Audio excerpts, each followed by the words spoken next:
তাহলে আমরা টেক কোশ্চেনে প্রথমে অ্যাসার্টিভ সেন্টেন্স থেকে শিখব।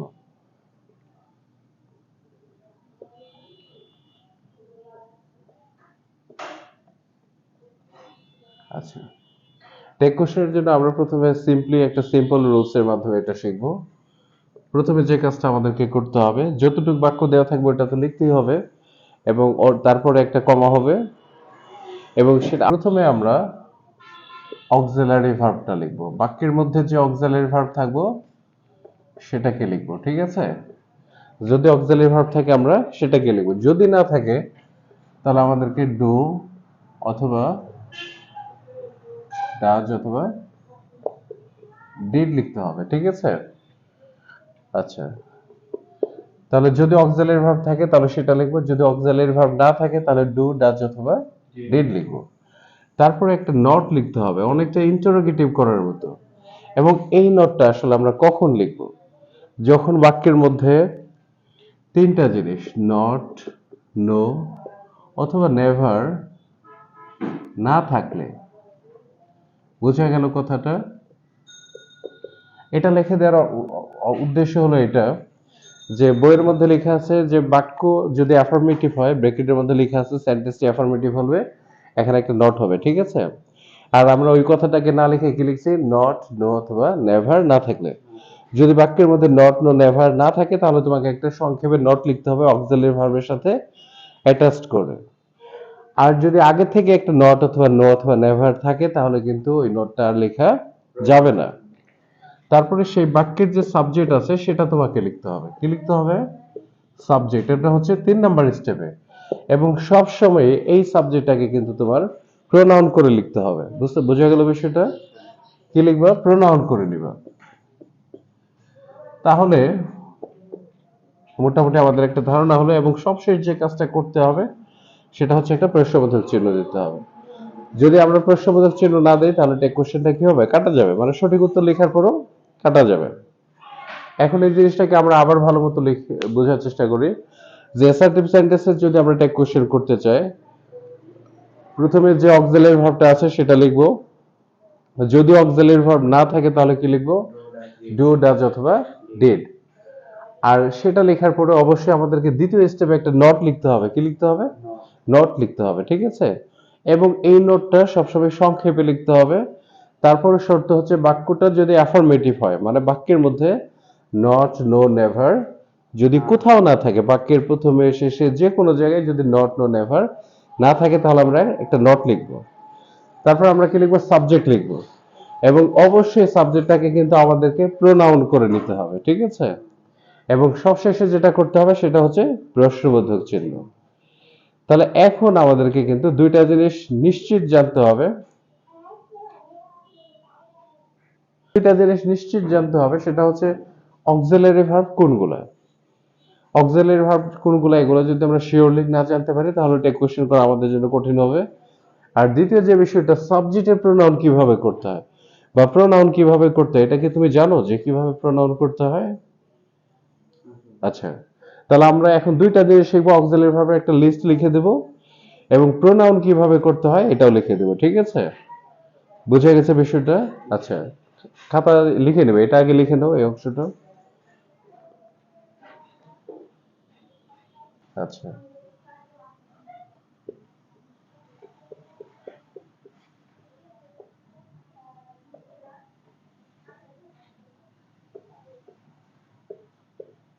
তাহলে অক্সিলারি ভার্ব গুলো এটা অবশ্যই লিখে নিতে হবে তোমাকে।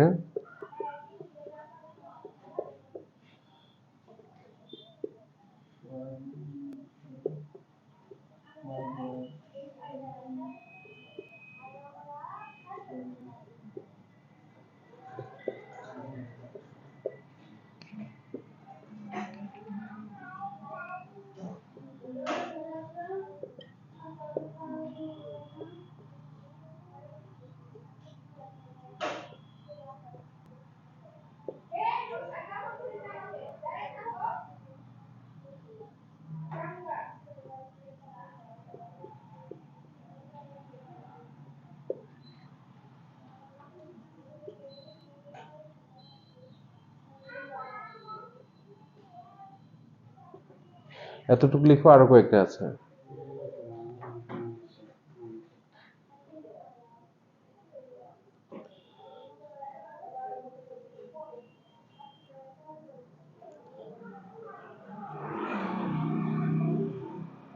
বলে দিচ্ছি, দেখো এখানে যে অক্সিলারি ভার্বগুলো লিখছি মোটামুটি জি নাম্বার পর্যন্ত। Am, is, are, was, were, have, has অথবা had, shall, will, do, does, did, should, would, may, might. এর বাইরে আরো কয়েকটা আছে, ওগুলো আমাদেরকে মুখস্থ করতে। কত নাম্বার পর্যন্ত গেছে? এইচ নাকি জি নাম্বার পর্যন্ত গেছে? জি পর্যন্ত মনে হয়ে গেছে। ক্যান, কুড,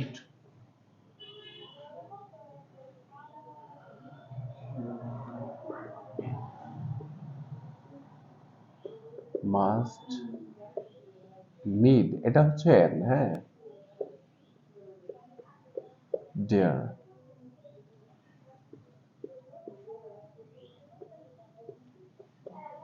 ought to, এইগুলো। তারপর হচ্ছে must, need, dare, ought to, ঠিক আছে? তাহলে এটা মুখস্থ থাকতে হবে যে এগুলো হচ্ছে অক্সিলারি ভার্ব। কারণ যখনই আমরা টেক কোশ্চেন করব তখন আমাদেরকে বুঝতে হবে যে এগুলো যদি থাকে তাহলে বুঝতে হবে যে বাক্যের মধ্যে অক্সিলারি ভার্ব আছে। আর যদি অক্সিলারি ভার্ব না থাকে তাহলে আমরা কি লিখবো? ডু, ডাজ অথবা ডিড লিখবো।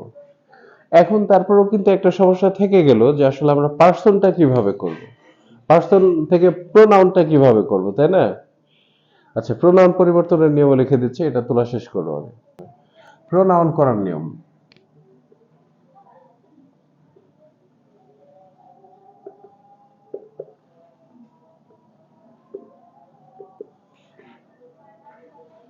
দেখো এটা কি লিখছে।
প্রোনাউন যখন আমরা আরো কয়েকটা প্রোনাউনের রুলস শিখে নিচ্ছি, আমরা প্রথমে ইজি টার্মে থাকবো, ঠিক আছে? তারপর আস্তে আস্তে হার্ডের দিকে যাব। অবশ্য 2 দিনের মধ্যে টেক কোশ্চেন শেষ হয়ে যাবে, টেনশন করার কিছু নাই। আরো কিছু প্রোনাউন, কয়টা গেছে ওইদিকে?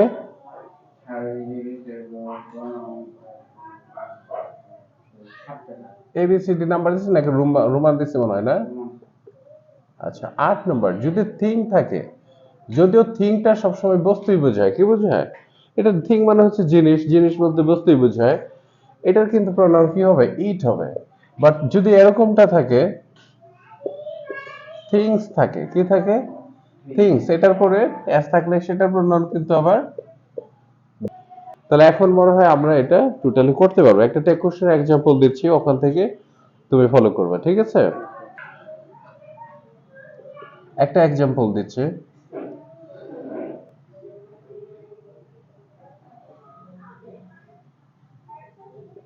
রুবেল is playing, না, আমরা প্রথমেই যে কাজটা করব, এই সেন্টেন্সের মধ্যে কোনো অক্সিলারি ভার্ব আছে কিনা কোনো অক্সিলারি ভার্ব আছে? ইজ আছে, রাইট। তাহলে সেই যে অক্সিলারি ভার্বটা আছে সেটাকে আমরা শনাক্ত করে সেটাকে আগে লিখবো। তারপর আমরা এই বাক্যটা দেখবো কোথাও নট, নো অথবা নেভার আছে কিনা।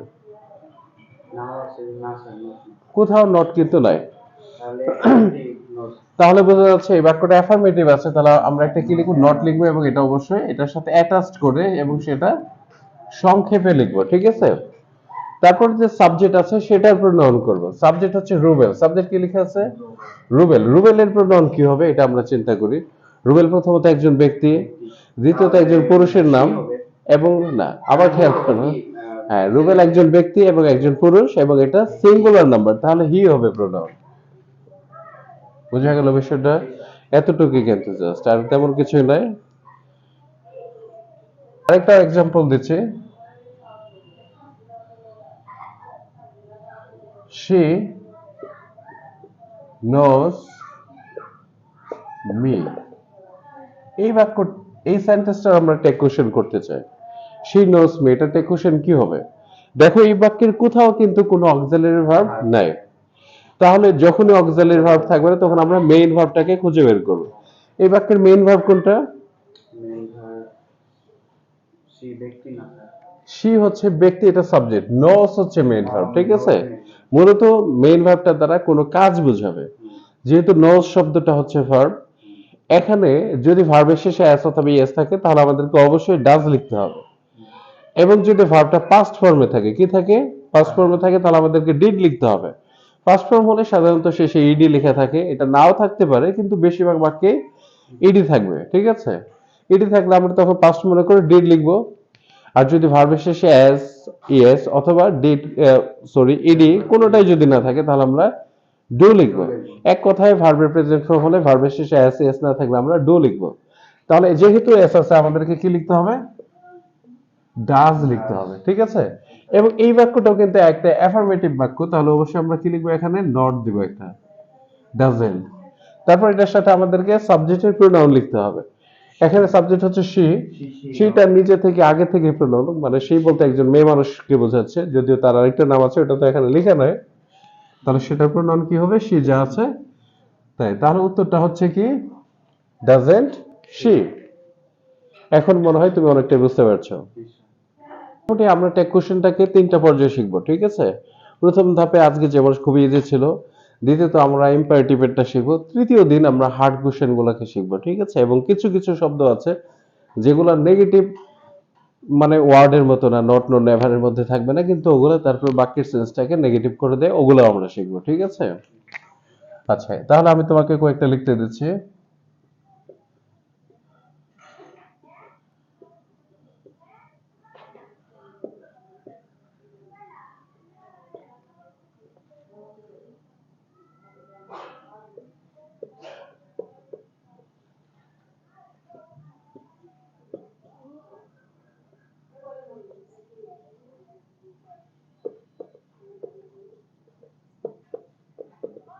We are working for the students, এই বাক্যটা টেক কোশ্চেন করবো।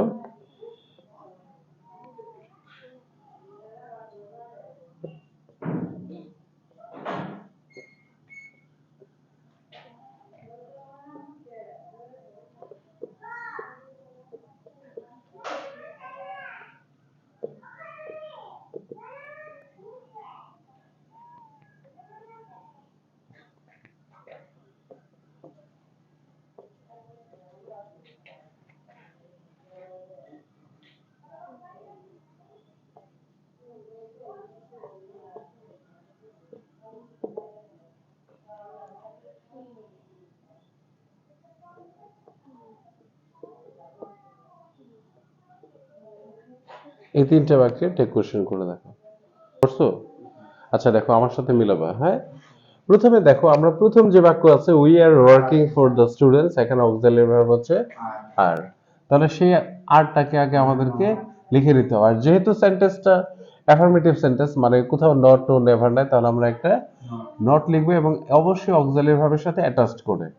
তারপর সাবজেক্টের প্রোনাউন, সাবজেক্ট আছে উই, উইটার কোনো প্রোনাউন হয় না, কারণ এখানে অনেকগুলো নামের পরিবর্তে উই আছে, মানে অনেক মানুষের নামের পরিবর্তে উই দেওয়া আছে। তাহলে আমরা উইটার প্রোনাউন কি লিখবো? উই যা আছে তাই। পরেরটা দেখো, এভরিবডি হেল্পস মি। এই বাক্যের মধ্যে আমরা জানি ভার্বের শেষে কি আছে? এস আছে। তাহলে যেহেতু এখানে অক্সিলারি ভার্ব না, এখানে ডাজ হওয়ার কথা।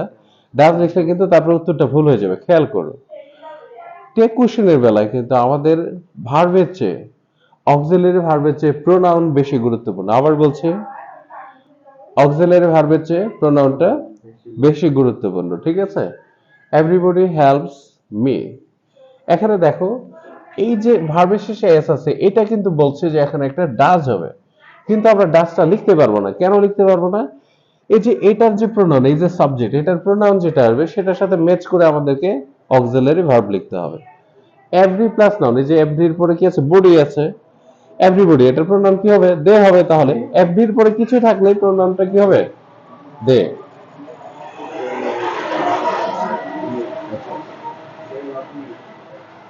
তাহলে টেক কোশ্চেনের জন্য সুবিধা হচ্ছে প্রথমে আগে প্রোনাউন লিখে নেওয়া।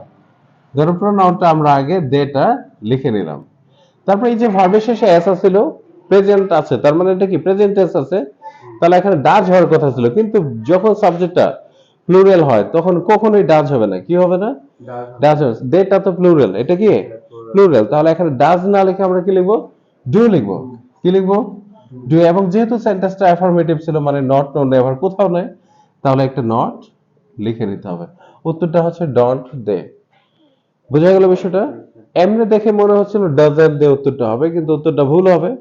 উত্তরটা হচ্ছে কি? ডন্ট দে। বুঝতে পারছি আমরা? শেষেরটা দেখো, ইউ আর আ চিটার। এখানে দেখো অক্সিলারি ভার্ব হচ্ছে আর, যে অক্সিলারি ভার্বটা আছে সেটা আমরা আগে লিখে ফেললাম। তারপর কোথাও নট নাই, তাহলে একটা নট লিখতে হবে। তারপর হচ্ছে যে সাবজেক্ট আছে ইউ, ইউটার কোনো প্রোনাউন নাই, তাহলে ইউটা যা আছে তাই, কারণ ইউ নিজেই একটা প্রোনাউন। তাহলে এই হচ্ছে উত্তর। মনে হয় তুমি এখন পুরোপুরি বুঝতে পারছো।